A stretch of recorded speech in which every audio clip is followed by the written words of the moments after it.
की, दलितों की और आजादी के बाद उस इलाके को तरक्की से महरूम रखा गया। वहां की एक लड़ाई जो बैरिस्टर असदुद्दीन अवैसी साहब ने शुरू किया, उस लड़ाई को इन लोगों ने कमजोर किया है और धोखा दिया है। इन लोगों ने धोखा किया है, बल्कि सीमांचल की वो गरीब और महरूम जनता जो इंसाफ की तलब के लिए एमआईएम का झंडा उठाया था, इनको वोट देकर जिताया था, उस जनता को धोखा दिया है। वो कौन है? वो गरीब हैं, किसान हैं, मजदूर हैं, परदेसी मजदूर हैं, सैलाब से परेशान हाल लोग हैं, अनपढ़ लोग हैं, दवा से महरूम लोग हैं, बेरोजगार लोग हैं, उनको धोखा दिया है। मैं समझता हूँ मीर जाफरों के साथ ही मैं समझता हूँ कि राजद जैसी पार्टी जो कभी माई समीकरण की बात करती थी, अकलियतों की, विशेषकर मुसलमानों की बड़ी बात करती थी, और आज अकलियतों के दरमियान में पार्टी उठकर आई है, अकलियतों की आबादी से उठकर आई है, अल्पसंख्यक लोग जीत कर आए, अल्पसंख्यक के लोगों ने उस इलाके में अपने समस्याओं के समाधान के लिए उनको वोट दिया है, इनको तोड़ने का काम किया है, तो मैं समझता हूं कि आने वाले दिनों में इसकी बड़ी कीमत चुकानी पड़ेगी। कभी माई कहते थे, आज वो A to Z कहते हैं। मैं समझता हूं कि इस वक्त पूरे बिहार में माइनॉरिटी के लोगों की जितनी आस्था जुड़ी है एमआईएम से, उस आस्था को खत्म नहीं कर सकते थे। बल्कि मैं दावे के साथ कहता हूं, मैं एक टूटा था तो 5 लेकर आया था, आज 4 टूटे हैं तो 24 लेकर एमआईएम आएगी और ऐसे लोगों को भी धूल चटाने का काम करेगी। इससे हमारी पार्टी में कोई घबराहट नहीं है। जाने वाले चले गए, ले जाने वाले लेके चले गए। मीर जाफर का किरदार जिसने अदा किया, और जिन लोगों ने अकलियतों में गुजरात में गर्दनें काटी हैं, जिन लोगों ने बाबरी मस्जिद तोड़ी है, अकलियत के लोगों ने ऐसे लोगों को माफ नहीं किया है। मैं समझता हूं कि अकलियत के लोग, अकलियत की उठती हुई ताकत को जिन लोगों ने तोड़ा है, उसको भी माफ नहीं करेंगे।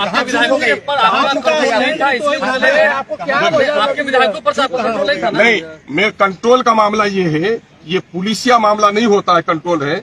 उनको इतनी आजादी मिलनी चाहिए, सोच समझ की आजादी मिलनी चाहिए।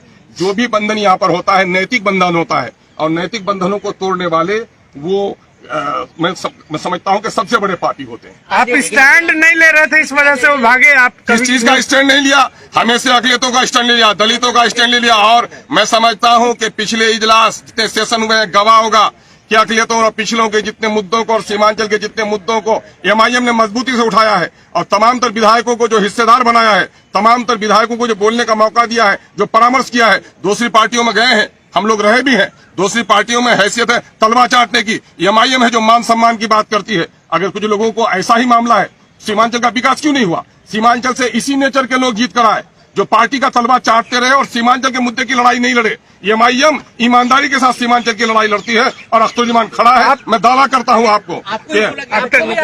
अरे मुझे किसकी हिम्मत है? किसकी हिम्मत है? मैं समझता हूं ऐसी कोई राजनीतिक दल ने जन्म नहीं लिया है जो अख्तरुज्जमान के ईमान का खरीदारी करता है। कहने को कोई लफंगा किसी को अगर इशारा कर दे तो थोड़ी ही है कि क्या करना।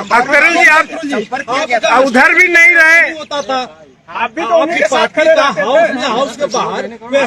क्या स्टैंड अलग नहीं है? सवाल ये पैदा होता है, आप महागठबंधन के साथ भी नहीं रहते थे, बिहार के पिछड़ों के लिए जो बात हमने की है, सीमांचल के हक और इंसाफ की हमने बात की है। सीमांचल में वो तमाम तर विधायक जिनकी बस्तियां कट रही हैं, जहाँ सैलाब का कहर है, जहाँ पुल नहीं बना, सड़क नहीं बना, स्कूल नहीं बना, हॉस्पिटल नहीं बना, रोजगार का मौका नहीं आया, वो स्टैंड कोई साथ दिया क्या? उस स्टैंड में एमआईएम सब लोग साथ थे क्या? दूसरी पार्टियां थी क्या? हाँ, जो कॉमन मामला था, अभी मामला आया अग्निपथ का मामला कॉमन इशू है। कॉमन इशू में हमने भी पार्टी का साथ दिया। लेकिन जहां तक सीमांचल के मुद्दे रहे, सीमांचल के मुद्दे में पार्टी कभी पीछे नहीं रही है। और मैं समझता हूं किसी पार्टी ने सीमांचल की इतनी वकालत नहीं की है जितना अल्प अवधि में एमआईएम ने की है। नहीं था, बड़ी पार्टी बन गई। आपको लगता है बिहार में कुछ होने वाला है? अब भाई, ये मुंगेरी लाल के सपने हैं। मैं समझता हूं कि विचारों की लड़ाई लड़ने वाले अवसरवाद की राजनीति नहीं लड़नी चाहिए। अब ये उम्मीद पालते हैं, उनसे पूछिए। लेकिन मैं जनता की लड़ाई लड़ता हूं, सड़क से सदन तक। सड़क में हमारी लड़ाई और मजबूत होगी। सदन में भले ही हमारी संख्या घटी है, हम सदन की संख्या घटने से नहीं घबरा रहे हैं। मैं समझता हूं कि बिहार की जनता इस हादसे से और रिएक्शन के साथ। आपको महागठबंधन के फोल्डर में रहना चाहिए था, ये महसूस हो रहा जी? महागठबंधन के फोल्डर। मुझे किसी के फोल्डर की जरूरत नहीं है। मैं मंत्रालय का ख्वाब भी नहीं देखता, और मैं कोई अपनी जाति फायदे के लिए राजनीति भी नहीं करता। मैं तो सीमांचल की लड़ाई लड़ने आया हूं। बिहार के दबे कुचले अकलियतों की, पिछड़ों की, शोषितों की, वंचितों की आवाज बनकर आया हूं। मुझे खुशी और प्रशंसा इसी में है कि मैं उनकी आवाज बन सकूं। मंत्रालय की भी ऑफर थे मुझको, तो ऐसी चीजों को पांव के ठोकर में रखता है अख्तरुज्जमान, और एमआईएम भी रखती है। हमारे जो राष्ट्रीय अध्यक्ष हैं, उन्होंने कभी भी इन चीजों को आड़े आने नहीं दिया, हमेशा सच्चाई और हक की बात की है। और मैं उसका सिपाही हूं, पूरी तवानाई के साथ, पूरी मजबूती के साथ। इन हादसा से भी, इस तूफान से भी हमारे इरादे और अज़्म का जो दरख्त है वो हिल नहीं किसको सकता। दोषी मान रहे हैं? दोषी दोनों हैं, दोषी दोनों हैं, टूटने वाले भी दोषी आपको हैं। अंदेशा नहीं था कि पहले से वो संपर्क में अगर- थे? ये बातें तो अच्छा, बहुत दिनों से अंदेशा फैल रही करता थी। भी तो आप क्या समझ रहे हैं? भागने वाली कोई बकरी है जिसको बांध के रखेंगे आप? इंसान तो विचारों से बंधा हुआ रहता है। अगर जिन लोगों ने विचारों का त्याग कर दिया हो उसको बांध के नहीं रखा जा सकता। आरजेडी में जाकर उनको क्या फायदा मिलेगा, क्या हाँ लगता है? बिल्कुल है, साहब को भी घटनाक्रम से बिल्कुल मैंने यहाँ की खबर दी है और उन्होंने कहा है इससे घबराने की जरूरत नहीं है।